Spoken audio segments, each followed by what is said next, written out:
Assalamualaikum warahmatullahi wabarakatuh. Nama saya Ainia Azki Ulfitri, nomor absen 1 dari kelas 10 MANPK 2. Di sini saya akan mempresentasikan mengenai salah satu Khulafa Rasyidin, yaitu Khalifah Umar bin Khattab. Khalifah Umar bin Khattab, nama lengkap beliau adalah Umar bin Khattab bin Naufal bin Abdul Uzza.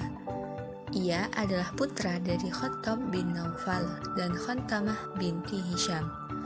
Kedua orang tuanya berasal dari suku Adi, suku yang terpandang di kalangan orang-orang Quraisy. Umar bin Khattab radhiyallahu an lahir pada 574 Masehi dan menjabat sebagai khalifah pada tahun 634 sampai 644 Masehi. Umar bin Khattab merupakan sahabat Rasulullah SAW yang dikenal karena ketangkasan dan keberaniannya. Ia selalu menyertai sang Rasul dalam misi menyebarkan agama Islam, bahkan memintanya untuk berdakwah secara terang-terangan.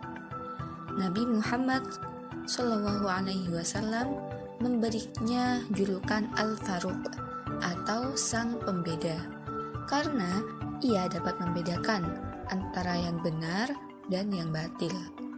Ada pula kalangan yang berpendapat gelar ini memiliki makna penjaga Rasulullah.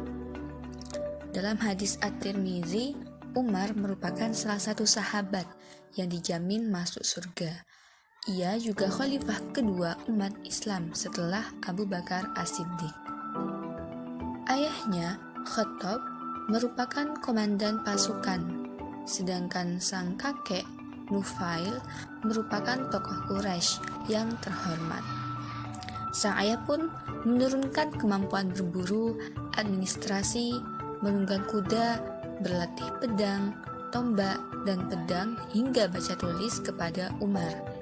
Ini menjadikan Umar tumbuh sebagai sosok yang cerdas dan tangkas, kebanggaan kaum Quraisy.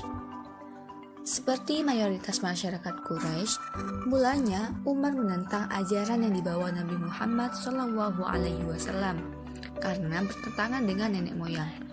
Ia sangat membenci Rasulullah dan meneror pengikutnya. Meskipun demikian, Rasulullah berdoa agar hati Umar terbuka dan menerima Islam. Beliau menganggap Umar merupakan sosok yang dapat membantu menjalankan dakwah Islam dengan pengetahuan dan keahlian yang dimilikinya. Hingga pada suatu hari, Umar mengetahui bahwa adiknya Fatimah beserta sang suami Sa'ad ibnu Zaid telah masuk Islam. Mengetahui hal ini, tentu saja Umar sangat marah. Saat menemui Fatimah dan Sa'ad, keduanya tengah mendengarkan Khabbab ibnu Al-Ard membaca surat Toha. Mengetahui hal ini, Umar naik pitam. Ia pun memukuli mereka. Namun, Umar segera menyadari perbuatannya dan menyesal. Terlebih, Fatimah mengatakan tidak akan meninggalkan Islam.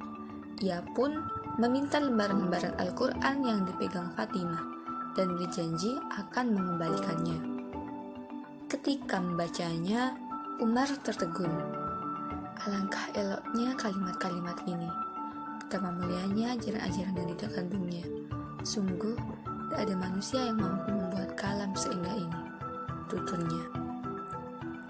Setelah itu, Umar menemui Rasulullah SAW untuk memeluk Islam.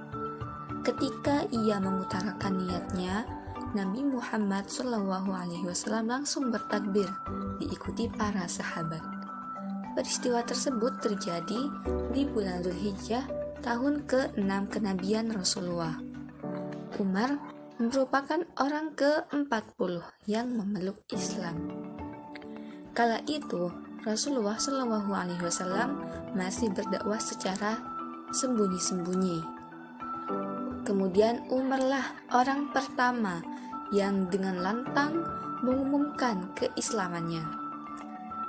Sejak saat itu, Umar bin Khattab selalu menyertai Nabi Muhammad SAW, termasuk terlibat di perang-perang besar seperti Perang Badar, Perang Uhud, Perang Khandaq, Perang Khaybar, dan Perang Hunain. Setelah Abu Bakar wafat, Umar menggantikannya sebagai khalifah. Ia memerintah selama kurang lebih 10 tahun, yakni dari 634 Masehi hingga 644 Masehi. Mengutip jurnal kekhalifahan Umar bin Khattab, tulisan Salmah Intan, Umar meletakkan dasar-dasar negara yang bersifat demokratis dan dilandasi oleh keadilan. Di bawah pemerintahan Umar bin Khattab, kekuasaan Islam tumbuh sangat pesat. Umar melakukan ekspansi besar-besaran untuk menyebarkan pengaruh Islam. Ekspansi dimulai dari ibu kota Syria, yakni Damaskus yang jatuh pada 635 Masehi. Setahun kemudian setelah tentara Bizantium kalah di pertempuran Yarmouk, seluruh daerah Syria berada di bawah kekuasaan Islam. Iskandaria, ibu kota Mesir, dapat ditaklukkan tahun 641 Masehi. Kemudian, Al-Qadasiyah, sebuah kota dekat Hirah di Irak, jatuh pada tahun 637 Masehi. Perluasan dilanjutkan ke ibu kota Persia, Al-Madain, yang berhasil dikuasai di tahun yang sama. Pada tahun 641 Masehi, Mosul dapat dikuasai. Dengan demikian, pada masa kepemimpinan Khalifah Umar bin Khattab, wilayah kekuasaan Islam sudah meliputi Jazirah Arab, Palestina, Syria, dan sebagian besar wilayah Persia dan Mesir. Umar bin Khattab wafat pada usia 63 tahun di bulan Dzulhijjah 23 Hijriah atau 644 Masehi. Ia meninggal di tangan budak Persia bernama Abu Lu'lu'ah. Umar ditusuk ketika sedang mengimami sholat subuh. Sebelum meninggal, Umar menunjuk 6 orang sahabatnya dan meminta mereka untuk memilih salah seorang di antara mereka untuk menjadi khalifah. Keenam orang sahabat tersebut yaitu Utsman bin Affan, Ali, Thalhah, Zubair, Sa'ad bin Abi Waqqas, dan Abdurrahman bin Auf. Terima kasih. Hanya ini presentasi dari saya, kurang lebihnya mohon maaf. Wassalamualaikum warahmatullahi wabarakatuh.